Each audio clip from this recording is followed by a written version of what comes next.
আসসালামু আলাইকুম, সবাইকে টেকনিক ইজ এডুকেশনের পক্ষ থেকে জানাচ্ছি স্বাগতম। আজ আমরা আইসিটির চতুর্থ অধ্যায় নিয়ে আলোচনা করব। চতুর্থ অধ্যায় টাইপ 1 শর্টকাট। তো শর্টকাট বলতে বোঝানো হয়েছে চতুর্থ অধ্যায়ে আমার লেখালেখি ও আমার হিসাব, এই দুইটা সফটওয়্যার, যে লেখালেখির জন্য আমরা ওয়ার্ড প্রসেসর আর হিসাব নিকাশ করার জন্য স্প্রেডশিট সফটওয়্যার, এই সফটওয়্যার যে ব্যবহার করছি এর মধ্যে কিছু শর্টকাট টেকনিক রয়েছে, যে টেকনিকগুলো অ্যাপ্লাই করে আমি খুব সহজেই লেখাগুলোকে কপি করতে পারছি, প্রিন্ট করতে পারছি, পেস্ট করতে পারছি। তারপরে বিভিন্ন ছোট ছোট যে শর্টকাট টেকনিক রয়েছে সেগুলো আমরা কিবোর্ডের শর্টকাট টেকনিক, সেগুলো আমরা আজকে জানবো। তো প্রথম যে প্রশ্নটা বলা হয়েছে সেটা বলা হয়েছে ডকুমেন্ট সেভ। কোনো একটা ডকুমেন্ট সেভ করার কিবোর্ড কমান্ড কোনটি? সেভ করার জন্য আমরা Ctrl+S ক্লিক করি, জানি সবাই। সো অ্যান্সার হচ্ছে খ। নেক্সট কোশ্চেনে চলে যাব, ডকুমেন্ট প্রিন্ট করার কিবোর্ড কমান্ড নিচের কোনটি? কোনো একটা ডকুমেন্ট তুমি প্রিন্ট করতে চাচ্ছ, সেই ক্ষেত্রে কোথায় ক্লিক করবা? Ctrl+P তে ক্লিক করবা, ঠিক আছে? তাহলে প্রিন্ট হয়ে যাবে। তারপরে 3 নম্বরে বলা হয়েছে কোনো একটা ডকুমেন্ট কাট করতে হবে, তাহলে সেই ক্ষেত্রে কিবোর্ডের কোথায় ক্লিক করতে হবে? কাট করতে বলছে, তাহলে Ctrl+X এ ক্লিক করবো। সো অ্যান্সার হচ্ছে ক। ওকে, তারপর নেক্সট কোশ্চেনে চলে যাবো। নেক্সট কোশ্চেনে কি বলা হয়েছে? আন্ডারলাইন করার শর্টকাট কোনটি? আন্ডারলাইন করার শর্টকাট হচ্ছে Ctrl+U, ঠিক আছে? অ্যান্সার হচ্ছে ক। নেক্সট কোশ্চেন কি বলা হয়েছে? ইটালিক করার শর্টকাট কোনটি? আচ্ছা, ইটালিক মানে হচ্ছে কোনো একটা লেখা তুমি ইটালিক ফর্মে লিখবা, ইটালিক ভাবে লিখবা, সেই ক্ষেত্রে কোন কিতে, কিবোর্ডের কোথায় প্রেস করলে তুমি এটা সহজে করতে পারবা? সো এটা হচ্ছে ইটালিক ফর্ম আই দিয়ে শুরু হয়। সো অ্যান্সার হবে Ctrl+I। Ctrl+I। নেক্সট কোশ্চেনে চলে যাব, ডকুমেন্ট কপি করার কিবোর্ড কোনটা? আচ্ছা, কোনো একটা ডকুমেন্ট তুমি কপি করতে চাও, সেই ক্ষেত্রে কোনটাতে ক্লিক করবা? আচ্ছা, তাহলে আমি কোনো কিছু কপি করতে চাই, কপির COPY আমরা জানি। সো সি দিয়ে শুরু হচ্ছে, তাহলে আমি Ctrl+C দিয়ে কপি। তারপরে কি বলা হয়েছে? বোল্ড করা শর্টকাট, মানে কোনো একটা লেখা তুমি বোল্ড করতে চাচ্ছ, অর্থাৎ গাঢ় করতে চাচ্ছ, সেই ক্ষেত্রে তুমি কোনটাতে ক্লিক করবা? So Ctrl+B for bold. তো অ্যান্সার হচ্ছে ঘ। তারপরে দেখো কি বলা হয়েছে, কপি করার ডকুমেন্ট, কোনো একটা ডকুমেন্ট তুমি কপি করছো একটা জায়গা থেকে, ধরো তুমি এরকম করে ট্যাপ করে ধরছো, হ্যাঁ, তারপরে এখানে কপিতে প্রেস করলে কপি হয়ে যাবে। সো কপি করা হয়ে গেছে, এখন তুমি চাও সেটাকে পেস্ট করতে অন্য একটা জায়গায়, সেটা পেস্ট করতে, সেই ক্ষেত্রে কোথায় ক্লিক করবে? সো অ্যান্সার হচ্ছে তুমি তোমার কিবোর্ডের Ctrl+V বাটনে ক্লিক করলে কিন্তু সেটা পেস্ট হয়ে যাবে। সো অ্যান্সার হচ্ছে ক। নেক্সট কোশ্চেনে চলে যাব,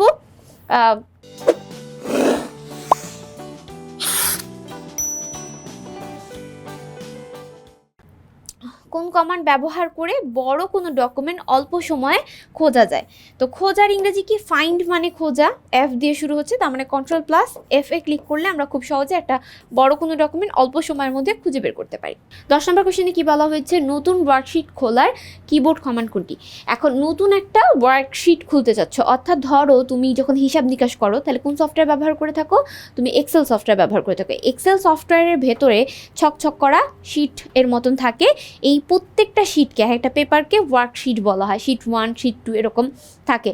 তাহলে আমাদের এরকম একটা নতুন কাজ করা কমপ্লিট হয়ে গেছে, এখন নতুন একটা শিট তুমি ওপেন করতে চাচ্ছ, ওটাকে আমি নতুন ওয়ার্কশিট বলতে পারি। সেই ওয়ার্কশিট খোলার জন্য কোথায় ক্লিক করতে হবে? আমাদের সফটওয়্যারটা ওপেন রাখতে হবে কম্পিউটারে। মাইক্রোসফট এক্সেল ওপেন করার পরে তোমাকে কী করতে হবে? Ctrl+N বাটনে ক্লিক করতে হবে। Ctrl+N বাটনে ক্লিক করলে নতুন একটা ওয়ার্কশিট তৈরি হয়ে যাবে, ঠিক আছে? তাহলে অ্যান্সার হচ্ছে ঘ।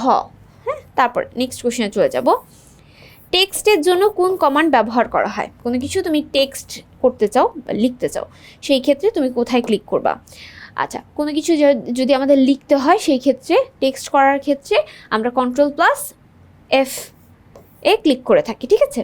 তারপর নেক্সট বলা হয়েছে ডকুমেন্টের চার্ট সংযোজন কোন গ্রুপে যেতে হয়? অর্থাৎ আমি একটা চার্ট তৈরি করতে চাই, সেক্ষেত্রে কোথায় ক্লিক করব? আমি অবশ্যই ফার্স্টে ইনসার্টে ক্লিক করব, দেন ইলাস্ট্রেশন গ্রুপে ক্লিক করলে খুব সহজে আমরা একটা চার্ট সংযোজন এর গ্রুপ পেয়ে যাব, সেখানেই কিন্তু তোমার একটা চার্ট এর অপশনটা পাবা তাহলে অ্যান্সার হচ্ছে গ। তারপরের কোশ্চেন চলে যাব আমরা। দেখো পরবর্তী 13 নম্বর কোশ্চেনে কি বলা হয়েছে? প্যারাগ্রাফ নির্বাচিত অংশকে গাঢ় করতে নিচের কোনটি প্রযোজ্য? অর্থাৎ ধরো তুমি একটা গ্রুপ নির্বাচন করছো, সেখানে তুমি ধরো প্যারাগ্রাফ নির্বাচিত একটা অংশ, ঠিক আছে, একটা ওয়ার্ড হতে পারে, সেটা একটা অক্ষর বা লেখা, সেটাকে তুমি গাঢ় করতে চাচ্ছ, মানে বোল্ড করতে চাচ্ছ, সেক্ষেত্রে কোথায় ক্লিক করতে হবে?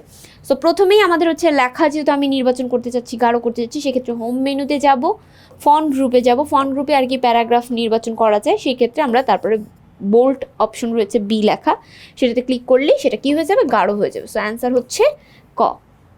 নেক্সট কোশ্চেনে চলে যাব। বলা হয়েছে 14 নম্বরে পৃষ্ঠা নাম্বার দেওয়ার জন্য কোথায় ক্লিক করতে হয়? প্রত্যেকটা পৃষ্ঠার কিন্তু আমাদের একটা নির্দিষ্ট নাম্বার দিতে হয়, অর্থাৎ তুমি যখন টেক্সট বই পড়ো বা হচ্ছে তুমি যখন গল্পের বই পড়ো, সেখানে কিন্তু তুমি একটা নির্দিষ্ট কি দেখতে পাও বলো তো? নির্দিষ্ট একটা পৃষ্ঠা নাম্বার দেওয়া থাকে, পৃষ্ঠার উপরে হোক নিচে হোক, তার মানে পৃষ্ঠার যে নাম্বার দেওয়া হয়েছে এটা কম্পিউটারের মাধ্যমেই দেওয়া হয়েছে। তো এই কম্পিউটারের মাধ্যমে কিভাবে দিতে হবে সেটা হচ্ছে আমাদের হচ্ছে যখন আমরা এমএস ওয়ার্ড ব্যবহার করব, তখন আমাদের হচ্ছে এমএস ওয়ার্ডের মধ্যে আমরা হোম, ইনসার্ট, এরকম অনেকগুলো রিবন বার পাবো, ঠিক আছে? এই রিবন বারের মধ্যে ইনসার্ট নামে একটা ট্যাব রয়েছে, সেখানে ক্লিক করব। ইনসার্টে ক্লিক করার পরে আমাদের কাজ হচ্ছে হেডার ফুটার অপশনে ক্লিক করা। ইনসার্টে ক্লিক করার পরে হেডার ফুটার অপশনে ক্লিক করা, এবং এই হেডার ফুটার অপশনে ক্লিক করার পরেই কিন্তু আমরা পৃষ্ঠা নাম্বার দিতে পারি।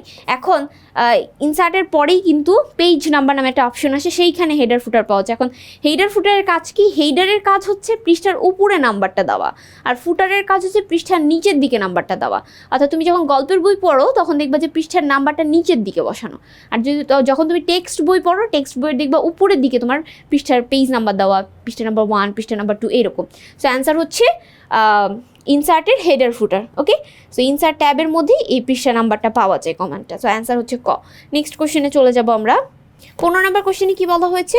অফিস 2007 এর পৃষ্ঠা নাম্বার দেওয়ার জন্য ব্যবহার করা হয় নিচের কোনটি? তো পৃষ্ঠা নাম্বার দেওয়ার জন্য আমরা ইনসার্ট ট্যাবে ক্লিক করে আমরা জানি ইনসার্টের কোথায় ক্লিক করতে হয়? হেডার ফুটার অপশনে ক্লিক করতে হয়।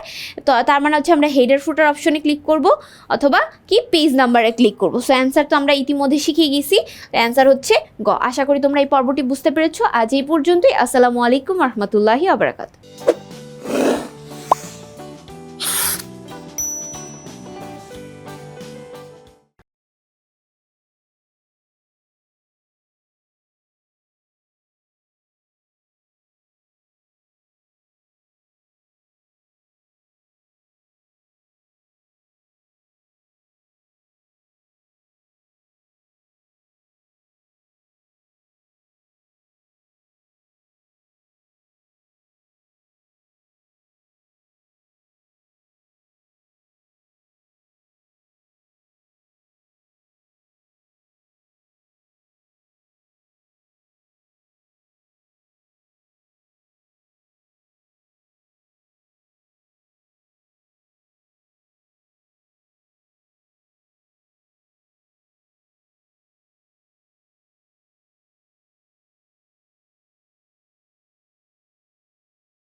আসসালামু আলাইকুম, সবাইকে টেকনিক ইজি এডুকেশনের পক্ষ থেকে জানাচ্ছি স্বাগতম। আমি ফারিয়া। আজ তথ্য ও যোগাযোগ প্রযুক্তির 4র্থ অধ্যায়ে টাইপ 2 নিয়ে আলোচনা করব। টাইপ 2তে ওয়ার্ড প্রসেসর ও ওয়ার্ড প্রসেসিং নিয়ে আলোচনা করা হয়েছে। চলো শুরু করা যাক। প্রথম যে কোশ্চেনটা, সেই কোশ্চেনে কী বলা হয়েছে? বলা হয়েছে কল্পনার জগৎকে বাস্তবে আনে নিচের কোনটি? কল্পনার জগৎকে বাস্তবে আনার জন্য আমরা লেখালেখির কাজ করে থাকি। সো অ্যান্সার হবে লেখালেখি। তারপর নেক্সট কোশ্চেনে চলে যাব। ওয়ার্ড প্রসেসিং শব্দের অর্থ কী? ওয়ার্ড প্রসেসিংকে বলা হয় হচ্ছে, ওয়ার্ড মানে শব্দ, প্রসেসিং মানে হচ্ছে প্রক্রিয়াকরণ করা। সো অ্যান্সার হচ্ছে শব্দ প্রক্রিয়াকরণ। তারপর নেক্সট কোশ্চেনে কী বলা হয়েছে? শব্দ প্রক্রিয়াকরণ অর্থ কী? শব্দ প্রক্রিয়াকরণের অর্থ হলো ওয়ার্ড প্রসেসিং। তো অ্যান্সার হচ্ছে 2, ঠিক আছে, খ। তারপর নেক্সট কোশ্চেন 19 নম্বর কোশ্চেনে কী বলা হয়েছে দেখো। লেখালেখির জন্য কোন সফটওয়্যার ব্যবহার করা? আমরা জানি লেখালেখির জন্য ওয়ার্ড প্রসেসর ব্যবহার করা হয়। তারপর 20 নম্বর কোশ্চেনে বলা হয়েছে লেখালেখির জন্য কোন সফটওয়্যার ব্যবহৃত হয়? একই কোশ্চেন, যেমন ঢাকা বোর্ডে আসছে, আবার বিভিন্ন স্কুলে আসছে। সো এটা খুব ইম্পর্ট্যান্ট একটা কোশ্চেন। অ্যান্সারটা হচ্ছে ওয়ার্ড প্রসেসর, ঠিক আছে। তারপরে কি বলা হচ্ছে ওয়ার্ড প্রসেসরের সুবিধা কয়টি? আমরা জানি ওয়ার্ড প্রসেসর অনেকগুলো সুবিধা থাকার কারণে এটা খুব জনপ্রিয় এবং বহুল ব্যবহৃত। সো অ্যান্সার হচ্ছে 16টি সুবিধা। ঠিক আছে, তোমাদের বই 16টি সুবিধা আর কি বর্ণনা করা হয়েছে, তাই আমরা 16টি সুবিধা লিখেছি। ঠিক আছে, এছাড়াও এর অনেক অনেক সুবিধা রয়েছে। আচ্ছা, নির্ভুলভাবে লেখার সুযোগ থাকে কোন সফটওয়্যার? নির্ভুলভাবে লেখালেখি করা যায় ওয়ার্ড প্রসেসরের মাধ্যমে। ওকে, নেক্সট কোশ্চেনে চলে যাব আমরা। তো এই কোশ্চেনে বলা হয়েছে যে ওয়ার্ড প্রসেসরের কোন সুবিধার কারণে লেখার কাজ নান্দনিকভাবে উপস্থাপনা করা যায়? আচ্ছা, এটা হচ্ছে কোন সুবিধার কারণে বলো তো? আমাদের হচ্ছে সম্পাদনা, মানে খুব সহজে আমরা সম্পাদনার কাজ করতে পারি দেখে, লেখালেখি সম্পাদনার কাজ করতে পারি দেখে এটা হচ্ছে নান্দনিকভাবে উপস্থাপনা করা যায়। ওয়ার্ড প্রসেসর সম্পর্কে কোন তথ্যটি সঠিক? ওয়ার্ড প্রসেসরের মধ্যে সবথেকে সঠিক তথ্য দেখি, একটু পড়ে দেখি কি বলা হয়েছে। লেখার আকার নির্ধারণ করা, তারপর লেখার রঙিন করা, বক্স আকারে লেখা উপস্থাপনা, সবগুলোই আর কি সঠিক। তো অ্যান্সার হবে ঘ। ঠিক আছে, অ্যান্সার হবে ঘ। তারপরে দেখো কি বলা হয়েছে এরপরে, নেক্সট কোশ্চেন 25 নম্বর কোশ্চেনে বলা হয়েছে ওয়ার্ড প্রসেসরের পূর্বে ডকুমেন্টকে বারবার ব্যবহার করা যায় কিভাবে? ডকুমেন্ট সংরক্ষণ করে, কিবোর্ড ব্যবহার করে, তারপরে হচ্ছে ডকুমেন্টে চার্ট ব্যবহার করে, ডকুমেন্ট পাবলিশ করে। এটা হচ্ছে ডকুমেন্ট সংরক্ষণ করে আমি বারবার পুনরায় ব্যবহার করতে পারি। নেক্সট কোশ্চেনে কি বলা হয়েছে ওয়ার্ড প্রসেসর দ্বারা কোন মাধ্যমে যে কোনো সময় ডকুমেন্ট প্রেরণ করা যায়? আচ্ছা, কোন মাধ্যমে? ইলেকট্রনিক যোগাযোগ মাধ্যমে। ইলেকট্রনিক যোগাযোগ মাধ্যম, দেখো এখানে অনেক সময় হয় কি যে হ্যাঁ আরে এটাই হবে, তাই বলে খ অনেক সময় টাকা দিতে পারো। সো এটা হচ্ছে ইলেকট্রিক আর এটা ইলেকট্রনিক। সো এটা আমাদের বানানটা খেয়াল রেখে দাগাতে হবে এমসিকিউটা। তারপরে দেখো অনেক সময় আমরা পারা জিনিসও ভুল করে আসি, তাই না? তার একটাই কারণ যে আমরা ভালো মতো অ্যান্সারগুলো দেখি না বা অপশনসগুলো চারটা দেখে দাগাই না, পারা জিনিস এর জন্য ভুল হয়। 27 নম্বর কোশ্চেনে কি বলা হয়েছে চলো দেখি। ওয়ার্ড প্রসেসরের নিচের কোন অপশনটি রয়েছে? প্রথমে বলা হয়েছে ফর্মুলা, দ্বিতীয়তে বলা হয়েছে এডিট, তৃতীয়তে বলা হয়েছে স্লাইড অর অ্যানিমেশন। আমরা জানি যে পাওয়ার পয়েন্ট সফটওয়্যারের মধ্যে আমরা কি ব্যবহার করে থাকি? স্লাইড ব্যবহার করে থাকি। অ্যানিমেশনও আমরা পাওয়ার পয়েন্ট স্লাইডের মধ্যে ব্যবহার করে থাকি। ফর্মুলা হচ্ছে এক্সেলের মধ্যে বিভিন্ন ধরনের ফর্মুলা প্রয়োগ করে ম্যাথগুলো করে থাকি। এডিটটাই আর কি বেসিক্যালি লেখালেখি করার জন্য আমরা ব্যবহার করে থাকি ওয়ার্ড প্রসেসরের মধ্যে। অ্যান্সার হচ্ছে খ। নেক্সট কোশ্চেনে চলে যাব। ওয়ার্ড প্রসেসর ওপেন অপশনটি কোন বাটনে থাকে? ওয়ার্ড প্রসেসর ওপেন করার জন্য আমাদের অফিস বাটনে ক্লিক করতে হয়। কোথায় ক্লিক করতে হয়? অফিস বাটনে ক্লিক করলে কিন্তু আরও অনেক অপশন আসে, শুধু ওপেন পাই এরকম না, আমরা open, close, new, save as এগুলো সবগুলোই পাই। সো আমরা এখানে এরকম টাইপের অনেকগুলো এমসিকিউ পাবো। দেখো ওয়ার্ড প্রসেসরের নিউ অপশনটি কোন বাটনে থাকে? নিউটাও আমাদের অফিস বাটনের মধ্যে থাকে। তাহলে নিউ, ওপেন পাইলাম, তারপর আর কি পাই? সেভ অ্যাজ, ক্লোজ, এগুলো সবগুলোই পাই। তারপরে 30 নম্বর, ওয়ার্ডের পাবলিশ অপশনটি কোথায় পাওয়া যায়? আচ্ছা, পাবলিশ অপশনটাও আমরা অফিস বাটনের মধ্যেই পেয়ে থাকি। আচ্ছা, নেক্সট কোয়েশ্চেন 31 নম্বর কোয়েশ্চেনে কি বলা হয়েছে দেখো। অফিস সফটওয়্যার হচ্ছে, অফিস সফটওয়্যার কী ধরনের সফটওয়্যার? অপশনগুলো একটু দেখবো আমরা, দেখি। অফিস সফটওয়্যার হচ্ছে এটা কি ওয়ার্ড প্রসেসর, স্প্রেডশিট অ্যানালাইসিস নাকি উইকিপিডিয়া? অফিস সফটওয়্যার হচ্ছে আমাদের ওয়ার্ড প্রসেসর এবং হচ্ছে স্প্রেডশিট অ্যানালাইসিস। তো অ্যান্সার হচ্ছে ক। নেক্সট কোয়েশ্চেনে চলে যাবো আমরা। অফিস সফটওয়্যার ব্যবহার করে কি করা যায়? দেখো অফিস সফটওয়্যার মানে কোথায় ব্যবহার করা যায়? ডেস্কটপে, ল্যাপটপে, স্মার্টফোনে। অফিস সফটওয়্যার আমরা সব জায়গায় ব্যবহার করতে পারি, ডেস্কটপে, ল্যাপটপে, স্মার্টফোনে, সব জায়গায়। তাহলে 1, 2, 3 অ্যান্সার। সো 1, 2, 3 কোথায় আছে? ঘতে। ওকে, নেক্সট কোয়েশ্চেন, যে কোনো সময় ডকুমেন্ট প্রেরণ করা যায় কোনটির মাধ্যমে? ইলেকট্রনিক যোগাযোগ এর মাধ্যমে। সো অ্যান্সার হচ্ছে ঘ। নেক্সট কোয়েশ্চেনে চলে যাবো আমরা। 34 নম্বর কোয়েশ্চেনে কি বলা হয়েছে? ওয়ার্ড 2007 অফিস বাটন কোথায় থাকে? উইন্ডোজের ওপরের বাম কর্নারের দিকে থাকে, শেষ। ঠিক আছে, তো অ্যান্সার হচ্ছে ক। নেক্সট কোয়েশ্চেন, ওয়ার্ড 2007 হোম এ ট্যাবের পাশে কোন বাটনটা? হোমের পাশে ইনসার্ট থাকে, আমরা সবসময় জানি হোমের পাশে অলওয়েজ ইনসার্ট থাকবে। তো অ্যান্সার হচ্ছে খ। নেক্সট কোয়েশ্চেনে চলে যাবো আমরা। 34 নম্বরের কোয়েশ্চেনটা কি বলছে যে ওয়ার্ড 2007 এ সেভ কমান্ড কোন মেনুতে পাওয়া যায়? সেভ অ্যাজ আমরা সবগুলোই আর কি হচ্ছে অফিস বাটনে পেয়ে থাকি। সো অফিস বাটনটা কোথায়? অফিস লোগো বাটন, তাহলে এইটা হচ্ছে অফিস বাটন, অফিস। তারপরে গবেষণাপত্রে বিষয়বস্তু সারণী খুব স্বল্প সময়ে সম্পাদনা করা যায় কোন সফটওয়্যারের মাধ্যমে? ওয়ার্ড প্রসেসরের মাধ্যমে আমরা খুব সহজেই কাজগুলো করতে পারি। যেমন ধরো গবেষণা করে ছকছক করে সবগুলো একসাথে অ্যারেঞ্জ করে রাখার জন্য আমাদের খুব সহজেই কিন্তু আমি ওয়ার্ড প্রসেসর ব্যবহার করতে পারি। লেখালেখির জন্য তো বেসিক্যালি আমরা ওয়ার্ড প্রসেসর বেশি ব্যবহার করি এবং এটা খুবই জনপ্রিয়। দেখো 38 নম্বর কোশ্চেনে কি বলা হয়েছে, ওয়ার্ড প্রসেসরের কাজ করতে গিয়ে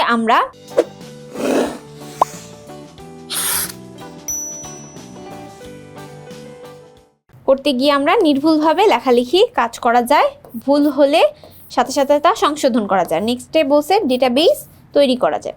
আচ্ছা, ডেটাবেসের কাজ হলো মাইক্রোসফট এক্সেসের সফটওয়্যার সাহায্যে করা হয়। তো এটা তো আর ওয়ার্ড প্রসেসর দ্বারা করা হয় না, তাহলে এটা অ্যান্সার হবে না, 1 আর 2 হবে, অ্যান্সার হচ্ছে ক। হ্যাঁ, নেক্সট কোশ্চেনে চলে যাব আমরা। দেখো 39 নম্বর কোশ্চেনে কি বলা হয়েছে যে ওয়ার্ড প্রসেসিং সফটওয়্যার ব্যবহার করে যে সকল সুবিধা পাওয়া যায়, লেখাকে পুনর্বিন্যাস করা যায়, এক ডকুমেন্টের তথ্য অন্য ডকুমেন্টে নেওয়া যায়, রেফারেন্স, ছবির তালিকা ও গ্রন্থপুঞ্জি তৈরি করা যায়। সবগুলো অ্যান্সার হবে, ঠিক আছে? অ্যান্সার 1, 2, 3 সবগুলো। নেক্সট কোশ্চেনে চলে যাব আমরা। 40 নম্বর কোশ্চেনে কি বলা হয়েছে, ওয়ার্ড প্রসেসরের সুবিধাগুলো হলো কি কি সুবিধা রয়েছে ওয়ার্ড প্রসেসরে? একই সাথে একাধিক ডকুমেন্ট নিয়ে কাজ করা যায়, হ্যাঁ অবশ্যই। তারপরে হচ্ছে ছবি, গ্রাফ, টেবিল ইত্যাদি সংযোজন করা যায়, এটাও অবশ্যই। 3 নম্বর অপশনে কি বলা আছে, বানান সংশোধন করা যায়। তো বানান কিভাবে সংশোধন করা যায়? বানান সংশোধন করা যায় হচ্ছে ওয়ার্ড প্রসেসরের মাধ্যমে, এইটাও একটা সুবিধা। তাহলে 1, 2, 3 সবগুলো হবে। নেক্সট কোশ্চেনে চলে যাব। কি বলা হয়েছে, ওয়ার্ড প্রসেসর ব্যবহারের সুবিধা হলো নির্ভুলভাবে লেখালেখি করা যায়, ভুল হলে তা সংশোধন এই সুযোগ রয়েছে, বিভিন্ন ধরনের হিসাব নিকাশ করা যায়। না, ওয়ার্ড প্রসেসরে হিসাব নিকাশের কাজ করা হয় না, এক্সেল সফটওয়্যার করা হয়। সো অ্যান্সার হচ্ছে 1 আর 2, অ্যান্সার হচ্ছে ক। নেক্সট কোশ্চেনে কি বলা হয়েছে, ওয়ার্ড প্রসেসর ব্যবহারের সুবিধা। আচ্ছা, এটাও কিন্তু একটা স্কুলে আসছে, সো এটাও ইম্পর্টেন্ট। নির্ভুলভাবে লেখালেখি করা যায়, ভুল হলে তা সংশোধন করা যায়। অ্যান্সার হচ্ছে 1 ও 2, অর্থাৎ ক। হ্যাঁ, নেক্সট কোশ্চেন, ওয়ার্ড প্রসেসরের ডকুমেন্ট সম্পাদনায় যে সুবিধা পাওয়া যায়, বানান সংশোধন, লেখা মুছে ফেলা, লেখা সংরক্ষণ, সবগুলোই করা যায়, এটা সুবিধা রয়েছে। সো অ্যান্সার হচ্ছে 43-এর 1, 2, 3 সবগুলো। 44 নম্বর কোশ্চেন, ওয়ার্ড প্রসেসরের মাধ্যমে বক্স আকারে উপস্থাপনা করা যায়, নতুন লেখা প্রকাশ করানো যায়, লেখার আকার ছোট বড় করা যায়। ওকে, সবগুলোই করা যায়। সো অ্যান্সার হচ্ছে 1, 2, 3 সবগুলো। 45 নম্বর কোশ্চেনে কি বলা হয়েছে, পৃথিবীর সবচেয়ে জনপ্রিয় সফটওয়্যার কোনটি? পৃথিবীর সবচেয়ে জনপ্রিয় software MS office, MS word, window প্রোগ্রামিংয়ের ভাষা। তো এটার অ্যান্সার হচ্ছে ক, MS অফিস। এটা খুব জনপ্রিয় একটা সফটওয়্যার। হ্যাঁ, এরপর কি বলা হয়েছে, এরপর বলা হয়েছে MS ওয়ার্ড এর ডিফল্ট ফাইল হচ্ছে এক্সটেনশন নিচের কোনটি? আচ্ছা, এটার অ্যান্সার হচ্ছে .docx, ঠিক আছে? নেক্সট যেটা বলা হয়েছে, নিচের কোনটি ওয়ার্ড 2007 অফিস বাটন এর আইকন? আচ্ছা দেখো, এখানে অনেকগুলো আইকন দেওয়া আছে। সো প্রথম যেটা দেখতে পাচ্ছি এটা হচ্ছে পাওয়ার পয়েন্টের আইকন, ঠিক আছে? তারপরে যেটা দেখতে পাচ্ছি এটা হচ্ছে MS ওয়ার্ডের, হ্যাঁ MS ওয়ার্ডের আইকন, আর এটা হচ্ছে MS এক্সেল। সো আমাদের কোশ্চেনে কি বলা হয়েছে, বলা হয়েছে অফিস বাটনের আইকন। সো এটাই হচ্ছে সে অফিস বাটনের আইকন, ঠিক আছে? অফিস বাটনের আইকন। সো অ্যান্সার হচ্ছে কি, অ্যান্সার হচ্ছে গ 3।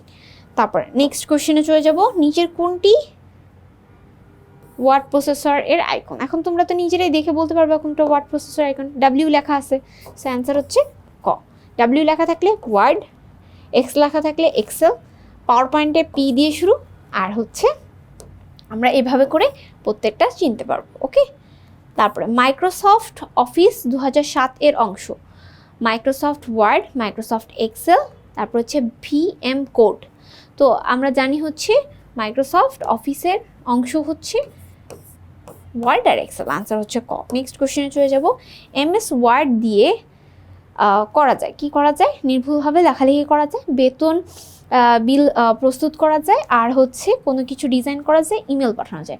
আমরা জানি ওয়ার্ড দ্বারা নির্ভুলভাবে লেখালেখি করা যায় এবং লেখাকে নান্দনিক স্টাইলে লেখা যায়, তাই না? নেক্সট কোশ্চেন, 51 নম্বর কোশ্চেনে বলা হয়েছে ওয়ার্ড প্রসেসিং এ নতুন ডকুমেন্ট খুলতে হলে নিচের কোনটিতে ক্লিক করতে হয়? নতুন ডকুমেন্ট খোলার জন্য আমরা নিউয়ে ক্লিক করি। সো অ্যান্সার কোথায় আছে? গতে আছে। তারপরে ওয়ার্ড প্রসেসর ওপেন করা যায়, একটা সিস্টেম আছে, একটা ফ্লো আছে যে ওয়ার্ড প্রসেসর ওপেনের। ফার্স্টে স্টার্ট বাটনে ক্লিক করতে হয়, তারপর all programs to start, all programs এই দুইটা মিল আছে, তাই না? আচ্ছা, প্রোগ্রামস কিন্তু অ্যাস থাকবে, হ্যাঁ, অ্যাস থাকবে, এটা মাথায় রাখবা। তারপরে মাইক্রোসফট অফিস, আর মাইক্রোসফট অফিস কোথায় আছে? এখানে। তারপরে মাইক্রোসফট ওয়ার্ড। তো অ্যান্সার হচ্ছে ঘ। ওকে, তারপর নেক্সট কোশ্চেনে চলে যাব। বলা হয়েছে ওয়ার্ড প্রসেসরের ডকুমেন্ট সংরক্ষণ করতে ব্যবহৃত অপশন। আচ্ছা, কোনো একটা ডকুমেন্ট মানে যেহেতু সংরক্ষণ বলছে, সংরক্ষণ ইংরেজি কি? সেভ করা। সেক্ষেত্রে সেভে ক্লিক করে আমরা একটা সংরক্ষণ করতে পারি। এছাড়া সেভ অ্যাজে ক্লিক করে সেই ডকুমেন্টটাকে নির্দিষ্ট নামে সংরক্ষণ করতে পারি। তো অ্যান্সার হচ্ছে 1 আর 3। 1 আর 3 কোথায় আছে? খতে। আশা করি তোমরা এই পর্বটি বুঝতে পেরেছো। আর যেই পর্যন্তই।